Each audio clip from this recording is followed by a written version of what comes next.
अगली बड़ी खबर भी भोपाल से ही है, जहां पर कर्नल सोफिया पर टिप्पणी का मामला है। मंत्री विजय शाह की याचिका पर आज सुप्रीम कोर्ट में सुनवाई होने जा रही है। कोर्ट के फैसले पर बीजेपी की नजर है। मंत्री विजय शाह 2 दिन से अज्ञातवास पर है। तो ये बड़ी खबर आपको बता दें कि ऑपरेशन सिंदूर को लीड करने वाली कर्नल सोफिया कुरैशी को लेकर जिस तरह से विजय शाह ने एक विवादित बयान दिया, जिससे पूरे देशवासियों में आक्रोश भी है।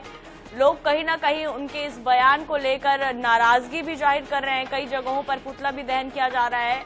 उनके बयान पर राजनीति तो गरमाई ही गरमाई। बीजेपी जिस पार्टी से वो ताल्लुकात रखते हैं उनका भी समर्थन उन्हें नहीं मिला, क्योंकि जिस तरह से उनके बयान थे, वाकई जिस स्थिति पर अभी देश गुजर रहा है, भारत पाक के बीच तनाव की स्थिति बनी हुई है, उस बीच इस तरह से जो बयान देना है वो कहीं पर भी स्वीकार योग्य नहीं है। और ज्यादा जानकारी के लिए सहयोगी हमारे साथ लगातार बने हुए अनुराग, वाकई विजय शाह का जो ये बयान था, पूरे देशवासियों में अभी भी आक्रोश है, भूला नहीं है देश।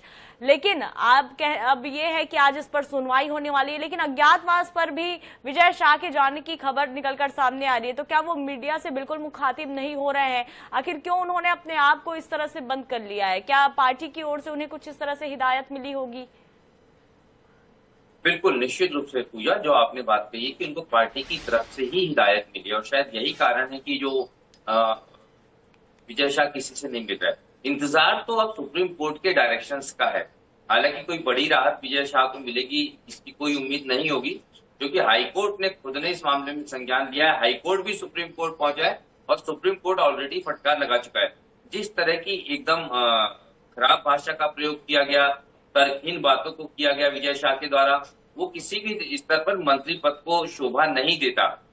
मामला दर्ज करने की बात है, किस तरह की धाराएं लगाई गई हैं, क्या सुप्रीम कोर्ट कहता है कि बिल्कुल इन धाराओं पे मामला दर्ज होकर विजय शाह की गिरफ्तारी होनी चाहिए और निश्चित रूप से उम्मीद ये की भी जानी चाहिए। और अगर ऐसा होता है तो विजय शाह को अपना पद छोड़ना पड़ सकता है। बीजेपी इसी बात का इंतजार कर रही है कि सुप्रीम कोर्ट का डायरेक्शन क्या आएगा, और आएगा भी, क्योंकि सुप्रीम कोर्ट इस तरह की चीजों को बर्दाश्त नहीं करता। क्योंकि जिस तरह की खराब मानसिकता का जो परिचय दिया है विजय शाह ने, जिस तरह की हरकतें विजय शाह की अब तक के रही है, कोई सिंपैथी किसी की नहीं है। उनकी अपनी पार्टी के लोग भी दबी जुबान से पूछते हैं कि क्यों इस व्यक्ति को मंत्री बना के रखा गया है। उनके साथी जो हैं कैबिनेट के, वो भी कहीं ना कहीं बहुत असहज महसूस करते हैं विजय शाह की हरकतों से। मुख्यमंत्री के लिए भी बड़ा धर्म संकट की स्थिति है, क्योंकि विजय शाह को तो खुद को जो है अपनी जिम्मेदारी लेके अब तक के त्यागपत्र देना चाहिए।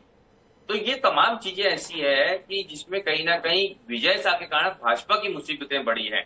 लेकिन बड़ी बात यह है कि देश हित में जो सर्वोच्च संस्था है, जो सर्वोच्च न्यायालय है, वो किस तरह का फैसला देता है। उम्मीद यही है कि कहीं ना कहीं विजय शाह जो है पक्ष से कहीं से भी नहीं जाएंगे, किसी भी स्तर पे नहीं बख्शे जाएंगे, और आज इसी बात का इंतजार होगा। जी बिल्कुल, और बख्शा भी नहीं जाना चाहिए अनुराग, क्योंकि जिस परिस्थिति में हमारा देश गुजर रहा था और जिस तरह की स्थिति बनी हुई है, और उस पर इस तरह से टिप्पणी करना, ये बिल्कुल वाकई किसी मंत्री को क्या किसी भी व्यक्ति को शोभा नहीं देता, क्योंकि बहुत अगर कहे गंभीर ये मामला है।